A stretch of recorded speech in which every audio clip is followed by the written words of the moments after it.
A lot has changed in our world since then, but our love of movies and their capacity to uplift and support us during difficult times has remained constant.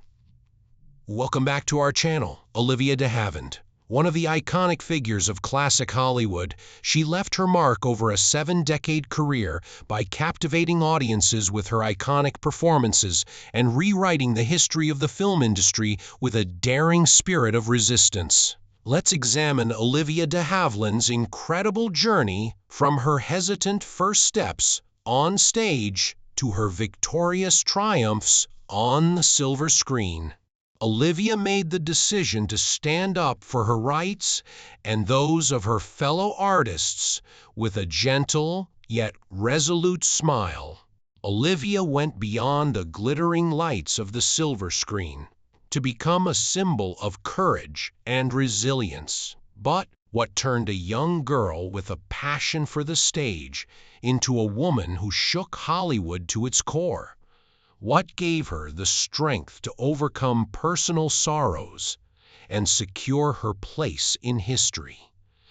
Screen and the intense struggles she faced outside of the spotlight. Olivia de Havilland was born on July 1916 in Tokyo, Japan, into an English family with strong roots in academia and the arts. Her mother, Lillian Fontaine, was a gifted actress before giving up her career to raise a family, and her childhood was characterized by a distinctive fusion of Western and Eastern cultures, with traditional English melodies and the sounds of Japanese temp bells. Life was not always peaceful. When her parents' marriage broke down due to allegations of Walter's adultery, Walter even proposed to send Olivia to live with a Japanese family so she could fully immerse herself in the culture. However, this suggestion proved too much for Lillian to handle, so she left Japan with Olivia and her younger sister, Joan Fontaine, in order to start over. In 1919, Lillian surreptitiously boarded a ship to San Francisco with her daughters, cutting off all contact with Walter. There, she dealt with the difficulties of being a single mother while teaching drama. In order to support Olivia and Joan while Lillian worked to make ends meet, Olivia moved to the small Californian town of Saratoga. Through her mother's drama classes, Olivia found her passion for acting. She was enthralled with the stage, which gave her a sense of freedom and vitality that was lacking from her family's tense dynamics. In high school, Olivia continued to demonstrate her artistic talent, and her casting as the lead in Alice in Wonderland marked a turning point in her career. That the stage was where she really belonged.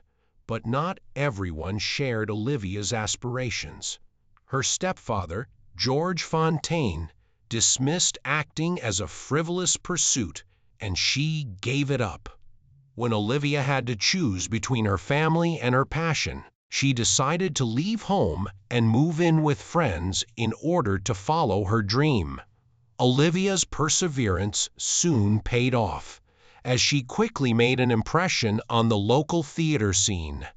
Her outstanding performance in A Midsummer Night's Dream attracted the attention of renowned director Max Reinhardt. To the world of film, the difficulties of her early life didn't stop her. Rather, they served as motivation for her unwavering quest for achievement, which laid the groundwork for the remarkable career that awaited her. Olivia Dean's journey to Hollywood is a tale of talent, perseverance, and fortunate opportunities. Following her mesmerizing performance as Hermia in A Midsummer Night's Dream on the local stage, she attracted the attention of Max Reinhardt, a well-known figure in the theatrical industry, who asked Olivia to be an understudy for the Hollywood Bowl production of the same play. Luck continued to favor Olivia when both the lead actress and the first understudy withdrew shortly before the performance. Olivia, impressed by her brilliance and natural confidence, stepped into the role of Hermia and gave an outstanding performance.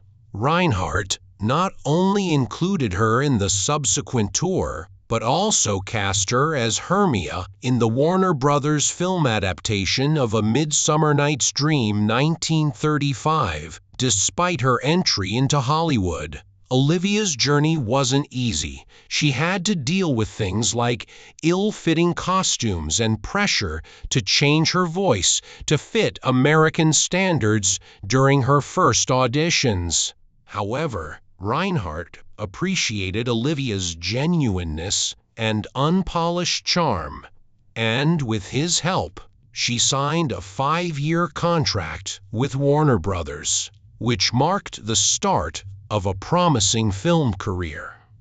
In 1935, Olivia made her big screen debut in the film adaptation of A Midsummer Night's Dream. Despite the film's lavish budget and careful, although the production failed to achieve commercial success, Olivia's talent shone through, receiving critical acclaim and establishing her as a rising star.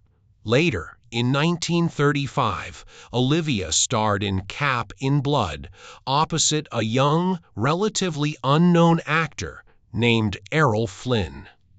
The chemistry between the two on screen was electrifying, and the film became a huge hit, earning $35 million, an incredible accomplishment at the time that made Olivia one of Hollywood's most promising actresses. Over the next few years, Olivia worked with Errol Flynn on a number of blockbuster movies, such as The Charge of the Light Brigade, 1936, The Adventures of Robin Hood, 1938, and They Died with Their Boots, 1941. Each movie cemented Olivia's place in the industry, showcasing both her beauty and her remarkable acting abilities. Despite receiving praise for her romantic and fairy tale roles, Olivia de Havilland reached the pinnacle of her career with a resolute determination to break free from the image of the classic muse and establish herself as a versatile actress. Despite her tremendous success in films alongside Errol Flynn, Olivia's meteoric rise during the 1930s and early 1940s was not only a testament to her talent, but also set the stage for her future endeavors, as Olivia sought to break free from constraints and shape her career on her own terms. The turning point for Olivia was when she was cast as Melanie Hamilton in Gone with the Wind, 1939. To get this role, Olivia had to overcome Warner Brothers' resistance, which would not lend her to the project. Instead of giving up, Olivia shrewdly sought the assistance of Ann Warner, the wife of studio head Jack Warner, to convince her husband. With Ann's support, Olivia was able to land the role of Melanie, a character with a gentle exterior but remarkable inner strength. When Gone with the Wind debuted, it broke box office records and became a cultural phenomenon. Olivia received her first Oscar nomination for her performance, and even though she did not win, it cemented her reputation in the film industry. After Gone with the Wind, Olivia continued to pursue more complex roles. In Hold Back the Dawn, 1941, she played a young schoolteacher who was duped by an immigrant looking for personal gain.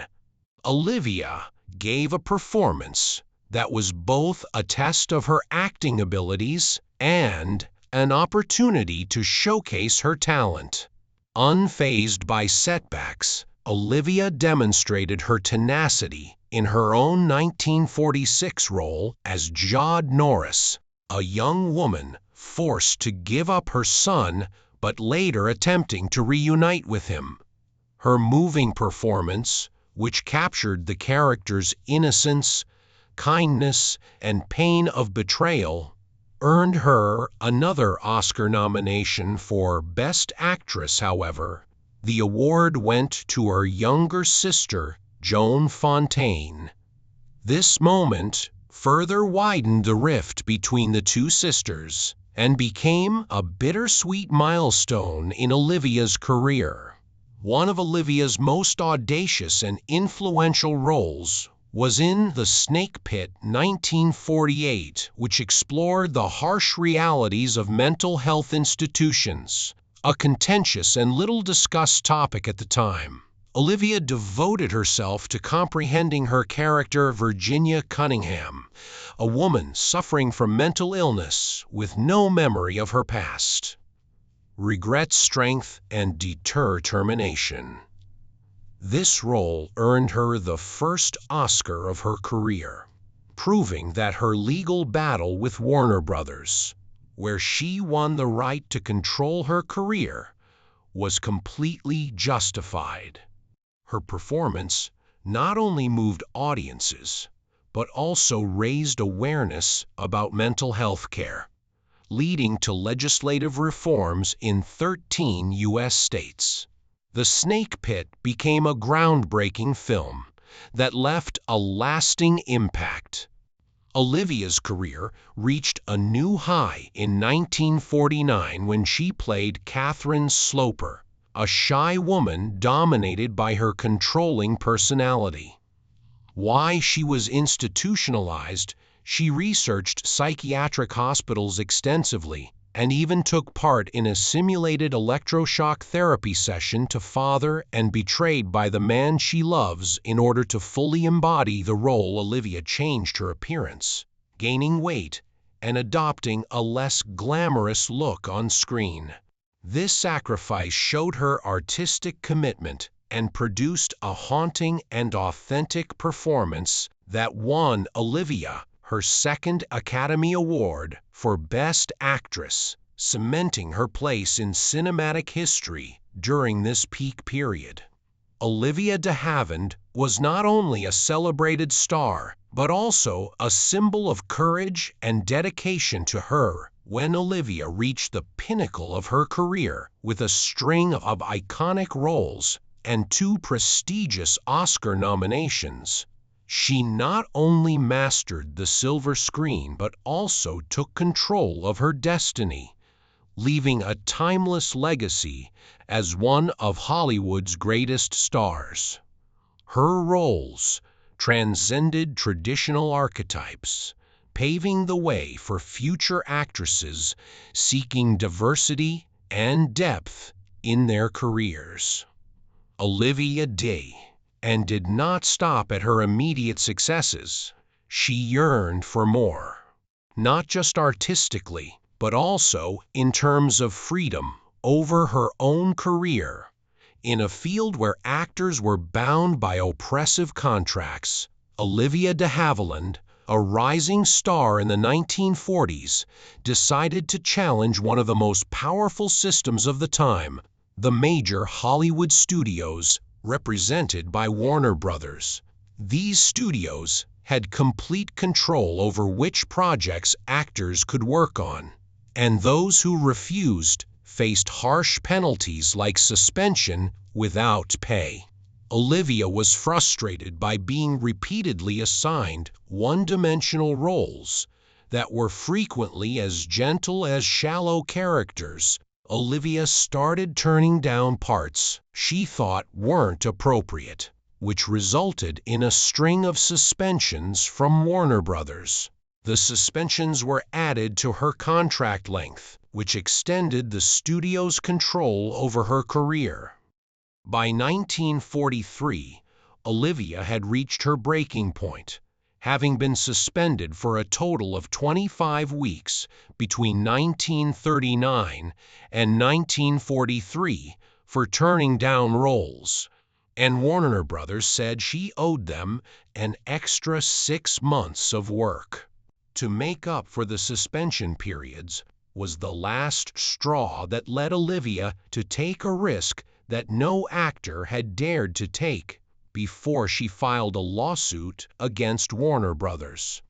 Under the advice of lawyer Martin Gang, Olivia invoked an anti-peonage law from California, which stated that no personal labor contract could last longer than 7 years. Although this law had never been used in the entertainment industry, Olivia was determined to assert her right to freedom after 7 years of employment. Olivia's lawsuit gained significant attention due to its boldness, as well as the stark power disparity between the two parties. Warner Brothers, one of Hollywood's most powerful studios, forced Olivia to halt her career, rely on her savings, and volunteer at military hospitals during the war in order to deal with financial strain. In court, Warner Brothers tried to damage Olivia's reputation by calling her spoiled and unappreciative, but Olivia maintained her composure and persuasively argued that she was. In March 1944, the court decided that Warner Brothers could not extend Olivia's contract beyond 7 years. The studio appealed to the California Supreme Court, but in December of the same year, the ruling was upheld. This decision was a landmark victory, not only for Olivia, but for all actors in the industry. Olivia de Havilland's lawsuit fundamentally changed the industry. Olivia did not refuse to work. Rather, she simply rejected roles that did not align with her artistic integrity. This legal victory did not overshadow Olivia's acting career. Rather, it cemented her status as a trailblazer. In 1946, she returned to the screen with a performance that earned her her first Oscar.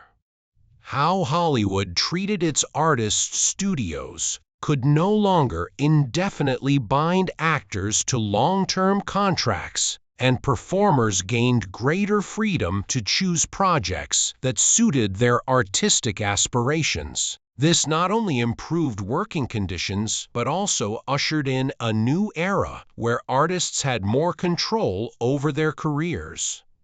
Olivia de Havilland's courageous actions not only changed her life, but also left a lasting legacy on the film industry. She was a star who shone not only on the silver screen, but also as a leader in the fight for artists' rights, leaving an enduring impact for generations to come. Her personal life behind the glamour of a Hollywood star, Olivia de Havilland was a very emotional person. For Olivia, this victory was not only a recognition of her talent, but also a testament to the worth of her legal battle. One of Olivia's most notable relationships was with Howard Hughes, the well-known tycoon and film producer. Their romance was passionate but equally complex, and Howard made a lasting impression on Olivia with extravagant romantic gestures like giving her a 5-carat emerald engagement ring and even landing his private plane on a beach close to her home. Her personal stories range from profound romances to immense losses. She was not only an icon of the arts, but also a mother, a wife, and a resilient person who faced life's challenges head-on. Nature made Olivia feel stifled when the relationship turned toxic, but she bravely ended it by giving him back all of his gifts in his hospital room after a car accident. Meanwhile, Olivia's relationship with Howard Hughes ended quickly, and she found a kinder, simpler love with Jimmy Stewart, the famous movie star. They started dating in the late 1930s, and Jimmy even took Olivia to the premiere of Gone with the Wind in 1939. Their time together included romantic moments, like Jimmy teaching Olivia how to fly a plane, but their relationship was short-lived. Relationship was brief because of their demanding jobs and Jimmy's decision to enlist in the military at the start of World War.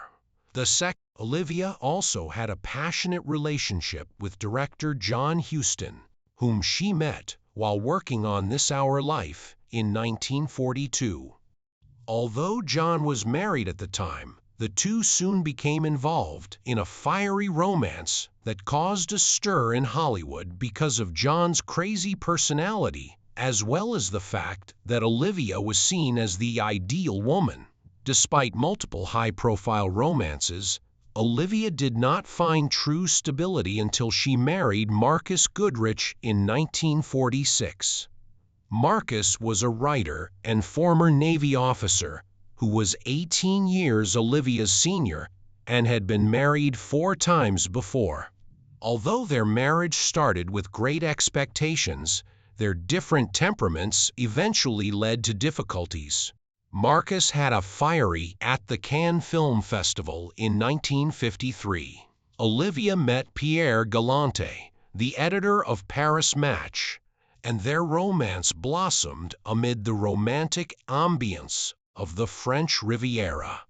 In 1955, Olivia married Pierre and moved to Paris to start a new chapter in her life.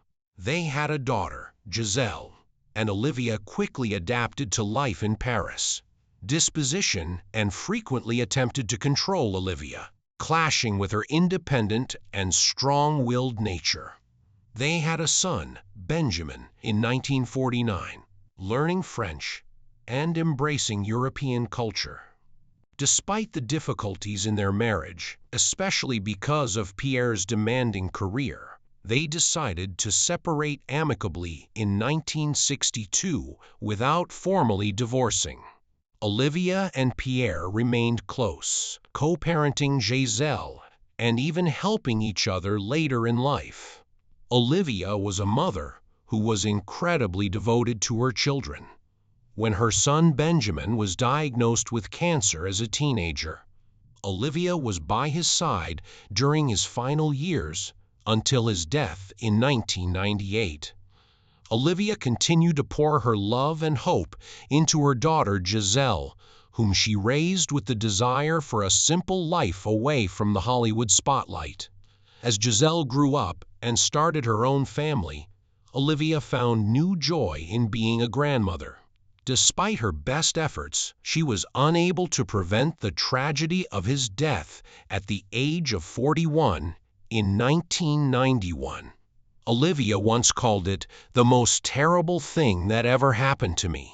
Olivia de Havilland's life was not only about her on-screen triumphs, but also a journey of joys and challenges in her personal life. She embodied strength and grace, facing adversity with steadfast resolve, and leaving behind a legacy as a vibrant woman who experienced the full spectrum of life's emotions. Later years in legacy. In her later years, Olivia de Havilland was not only a living symbol of classic Hollywood, but an inspirational figure in both art and life. Found peace in Paris after leaving the limelight. She had lived there since 1955 after marrying Pierre Galante, where she created a modest yet elegant life, immersing herself in French culture and preserving memories from her golden era.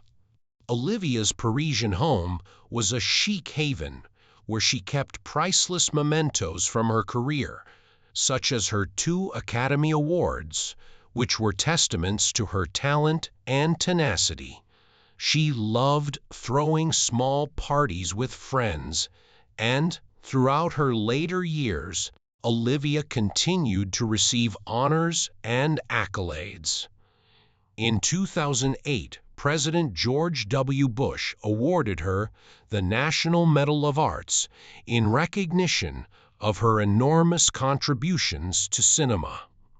2 years later, she received France's Legion of Honor, one of the country's highest distinctions for her long-standing connection to and love for French culture.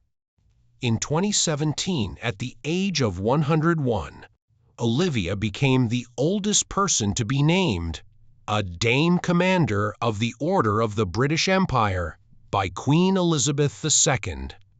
This honor not only recognized her artistic legacy, but also celebrated her Anglo-American heritage and timeless contributions to entertainment.